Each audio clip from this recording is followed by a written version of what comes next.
This will go viral, guys. Look at the people trying to touch It's starting to Andy, a little. Where's the 6 feet, guys?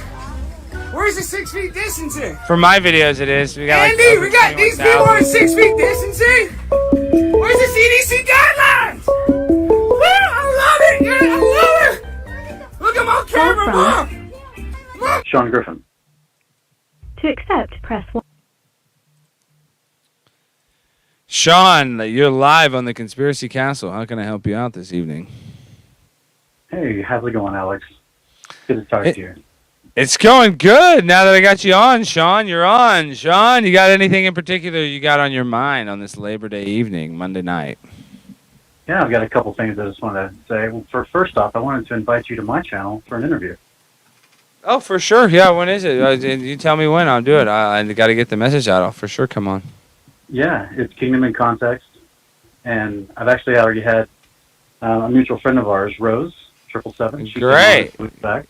Well, then I'll definitely want to come on as soon as possible. Let me know this week, and I'll come on. Or do you like to do it during the day or at night? Well, I do a podcast Monday through Thursday, and it's usually about this time at night, about 9 o'clock. I'm in Mountain Standard Time, but I think you're in Dallas, right? So you're in Central Standard Time. You know, you are a fan of the Conspiracy Castle a little bit. You can remember that I'm in the 33rd parallel in the conspiracy city of Dallas, Texas. Yeah, it's a big D for a reason. So yeah, it's we on our channel we do talk about biblical cosmology. We talk about various conspiracies. Sometimes on my podcast, I actually do movie night where I review all the subliminal programming that's actually layered inside of Hollywood movies. So we have a good time with it. It's a variety of topics that we cover, and I've been watching it for about a month or two now. I've seen you a couple times in Glowbusters, and I was like, yeah, man, we should get on and have a chat. Are you? Yeah, I'll definitely come on. Are you a fan of Jay Dyer at all? I do not. I don't even know who he is.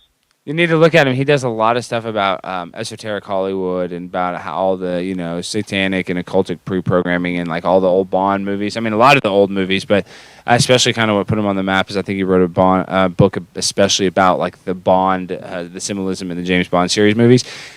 But he does all movies, so if you're into that, dude, you need to look up Jay Dyer, and he's into, he's a freaking huge Christian, but he's an ex-Catholic, so he's kind of like, this kind of weird, like, alienated Christian, I think, from the church. So, he's kind of a rebel-type Christian. Yeah. That's the impression I get from him.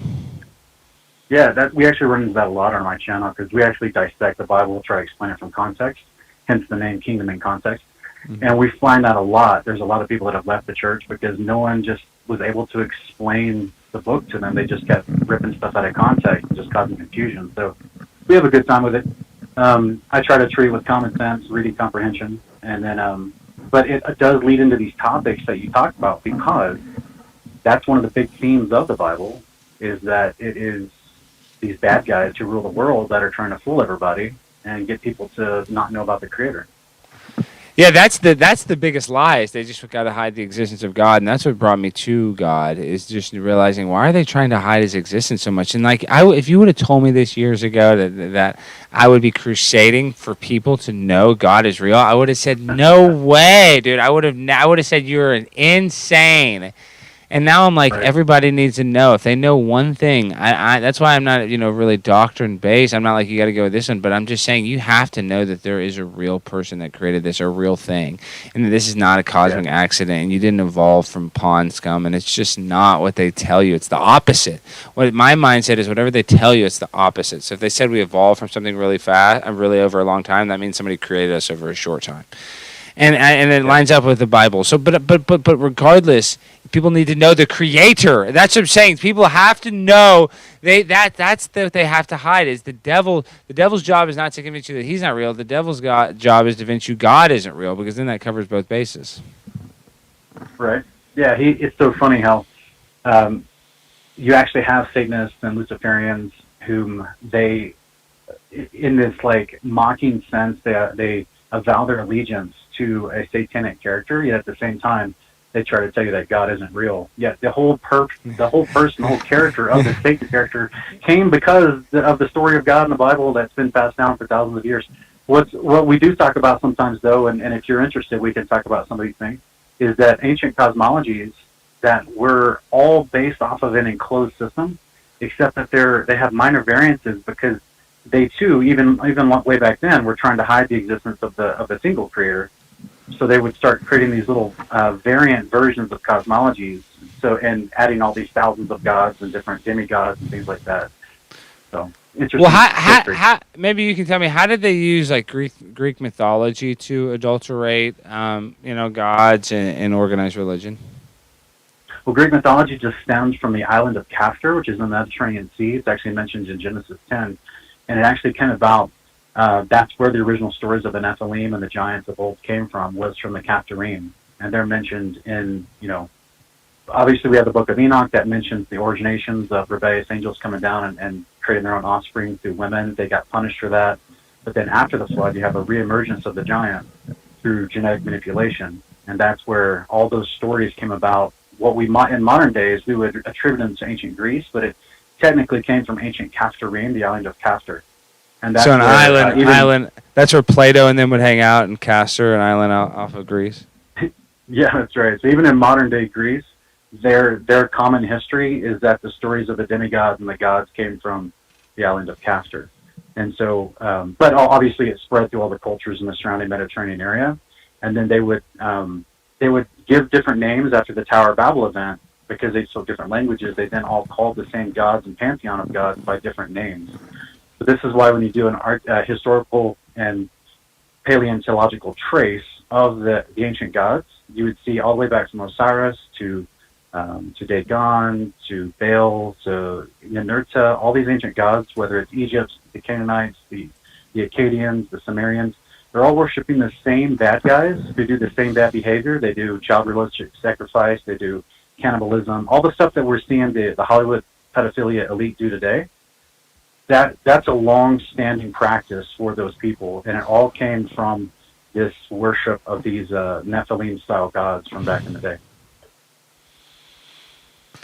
It blows my mind. I was just, the reason why is on my, something's going on, I guess, because I talked about Greek mythology or something. And one of my suggested videos, on my autoplay was this like 30-minute Greek mythology thing. And it was the weirdest thing ever, but it had my attention because it was about, and I'm not using the right person, I forget which Greek god, but that women were created as, I didn't realize how Greek mythology is pretty gay, I'm guessing, because like there's some sort of parable about how women were created as like a punishment to men, and that men didn't need women. And I was like, what the fuck? What is this? I mean, and that's like how it started. And I listened. I don't know if it was like 21 minutes, but I listened to the whole thing. I forget the name, like Panthear, Parthes, or I should have listened to the person's name, but I'm like, what the hell is this shit? I mean, I just don't understand how that has any, like, I know it's not based in reality. I know it's bullcrap, but I'm just like, wait, what? It was just a very weird story. Well, I'm sure you've heard the term pan, P-A-N, pan. Yeah, pansexual. Yeah, what is that pan? What is pan? What does it stand for, though? So, basically, Pan was an ancient Roman god, and the Romans, that was the name that came about because they adopted all the gods of the Greeks. Mm-hmm. And then, of course, the Romans, spoke a different language. So the guy that the Romans called Pan was another incarnation or personification of this Baal character, who's Lucifer. And some people call him Lucifer from Isaiah 14. Some people, there's a lot of debate on that, but I guess they have a different Baal. Yeah, so it's more Baal, or not Baphomet, but Baal, because I know. Right. Regardless, there's like 70 translations of the same person, right? I mean, roughly. Yeah, there's a lot of them, and so this Pan character was just the Roman era incarnation or personification of some of the ancient gods of the Middle East, both the Persians, the Hittites, the Canaanites, and also the ancient Egyptians.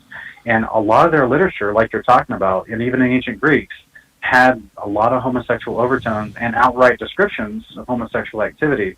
You remember the movie 300 back in 2006? They even made jokes about it in that movie, about the Athenians and the boy lovers. So this was, that's how well known in history. Yeah, and Alexander the Great, I think, was supposedly homosexual. Yeah, well, it's not just that he had some sort of preferential sexual orientation choice. It was literally part of their religion. It's a part of the religion of Baal worship and panism, which is you're engaged in this, and your psyche is broken at a young age because they do stuff to you as a young kid in these ritualistic acts, and then you grow up thinking that's normal. So it perpetuates with each new generation, and that's what's being done today behind the scenes and underground. Well, do you think people would be? I think people are more sexualized now, but I imagine when there wasn't TV and stuff, like in those times, people were pretty sexual too back then. You know, probably cranked it and thought about sex because they were bored as shit then. You know, I mean, I just wonder how sexualized are we? More sexualized now, you would say, or less sexualized than we were compared to like Greek mythology? Let's just put it like this. I think as far as advertising, media, images that are put in our eyes, there's more overt sexuality on a constant basis. But as far as actual interaction, you and I, if we lived 4,000 years ago in, say, one of the city-states of Greece, there may have been a high probability that at one of the local temples or one of the high places where they were worshiping the Greek gods like Apollyon, that you could go there and watch a sexual orgy or just a sexual act with one of the male or female prostitutes, because that was a common thing. So put it like this. In modern day, in our culture in the United States, we have churches on almost every corner in all these cities. And they had temples to these other gods on every corner in all these cities, and where they did these acts, both eating and drinking of human blood and also these perverse sexual rituals. So you could just go there any given time and see stuff or interact yourself. Yeah, and you're part of the ritual, so then it sticks into your brain even more when you're doing it in a group like that. It makes it even more tattoo in the brain, in my opinion. Yeah, so that's why, like, and I'm not. It is more. It is more sexual back then. I mean, I'm more real. I don't know, shite. It's hard to compare apples and oranges. Well, this is why some of the first instructions in like Acts 15, when the disciples of Jesus were making new converts in the 1st century AD, and they were talking about all the people from like the Hittites and Asia Minor and all these other regions that were coming to believe in Christ. One of the first instructions they gave them was to stop doing these rituals. Because it was just like, that was like your first indicator that you stopped worshiping the Baals and these other gods, the Greek gods, and that you were going to actually start following the ways of the Creator. Yeah, and that makes sense. But the thing is, what was the difference between like how they were doing spells and how when they first were kind of doing public church ceremonies, how they wanted to make it theatrical? Like, what was the difference in your opinion from the theatrics to actually spells to summon like demons? Oh, do you mean like just put on a show to scare people? Yeah, well, real versus an actual oppression or like a possession moment? Like when church kind of evolved, and it became, an actual place you went to with the priest and stuff, they had all the accoutrement, like I guess the funny hats and all the robes and stuff. But what's the difference between that and them actually doing freaking occultic weird ceremonies in the church? I mean, or was that all incorporated at the same time? You're talking about the 3rd century AD when Catholicism took over. So for about 200 to 300 years, the Pharisees mixed with the Romans because they were working in tandem. They were trying to, basically stomp out all the believers that were Jewish believers in Jesus Christ because he fulfilled all the prophecies. So they were trying to literally kill these people. You cut out. You there? You're there. Sorry about that. No, it's cool. It's cool. Yeah, I was just trying to quickly surmise a huge portion of history by saying about the 3rd century AD. Yeah, remember this is the cliff notes. We're just taking short notes here. We're just having fun, guys. Don't fact check us. This show's a short show. You guys need to dive into this yourself. We're trying to give you the cliff notes. Sorry. Yeah, very short. Basically, 3rd century AD. This is when the formation of the Catholic Church happened. This is what I'm about to say is kind of controversial. So we'll see how your audience listens to this. And this is a presentation for entertainment purposes only. But please go ahead. That's right. That's right.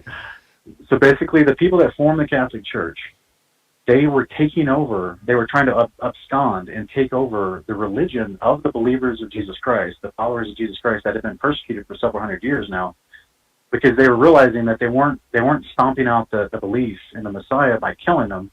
So they were like, you can't beat them, join them. So they joined them and donned all the accoutrement, all the trappings of the priesthood. This is why the priests in the Catholic Church act the way they do, because they literally tried to take over the Levitical priesthood from the ancient Hebrews, from the law of God, with new converts who didn't know any better. And this is where they started officially making it a state religion that people had to adhere to, because then they could control the doctrine and start infusing paganism into the religion, which is against the teachings of the Old Testament and the New Testament. And you're right, because there's so much paganism, symbolism in the Catholic Church. And so they basically just kind of bought into the idea of how to infest the Christian mindset is by hijacking a religion, basically, is what you're saying? Yeah, they were just hijacking the religion, basically.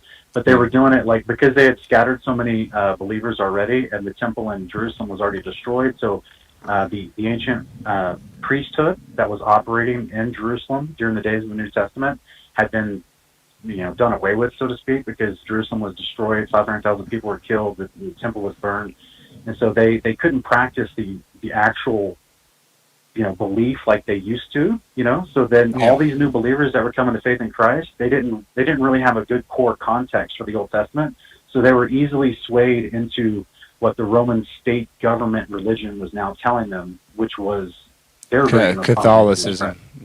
Catholicism. So that's why there's so much difference when you go into the Catholic Church and read all their literature compared to the actual Bible. It's weird. But with that, I need to come on. Send me an email, conspiracycastle33@gmail, or you leave something. I'll come on this week if you can find me. I mean, you just send me an email, and I'll agree to whatever time you say. Okay, brother. Is your you say conspiracycastle33@gmail? Yeah, just send me an email. Okay, you cool. tell me you're available. And nighttime works good. But what's up before I let you go? Anything else? Last thing. Me and some partners, some investors, we're actually creating a new free speech platform that we're about to launch in a couple months. Ooh, I like that. Yeah. Go ahead. So Sorry, that's awesome. Yeah, imagine this. Imagine the best of YouTube. So you got a video uploading platform, the best of Facebook. So you got a social media suite, and the best of e-commerce like Etsy. So whoever makes products, store owners, things like that, they can sell stuff. And it's all integrated into one system with free marketing tools so that you can. So imagine if you and I were, this site's going to be called Lighthouse. Yeah. So if anyone's interested that's listening, come over to lighthouse.com, the group on Facebook. We're gathering support for the free speech movement. And so we're trying to gather support right now. So join that group, and I'll explain more in the group. But in short, Alex, you and I say we'd never met each other before, and Lighthouse was already a thing, and you had your video platform uploading videos on Lighthouse and had your social media going. By the way, every time you upload a video, it instantly creates an auto post on your social media side. And then you basically never heard of me, but I reached out to you through some of our built-in marketing tools that allow us to actually connect. So my channel has about 8,000 subscribers right now. I've got two channels. My main channel has about 8,000 subscribers, and you've got about just under 6,000. So you and I have, we talk about similar topics, but we have very different audiences. So we would be a perfect example for us using these free marketing tools to share audiences and get greater reach faster than Facebook or YouTube allows you to do now. I'm interested. So, yeah. I'm loving bro. it. Sounds good. Sounds good to me. We're going to talk all about this. We've been working on it for like it's about almost a year we've been working on it, and they're almost Lighthouse.com, is that, say what it is again? Yeah, lighthouse.com. I'm going to check it Be out. watching for it. All right, man. I'll send me an email. Thank you for calling. Yeah, we'll get together. Have a great night. Peace. Great call right there, lighthouse.com. It sounds like it's going to be a good avenue for truth and avenue for free speech, because right now the censorship is, it ain't no good, bad. It's unbelievable. Rose got a strike. Somebody just said, I didn't even realize Rose was struck and can't for a week.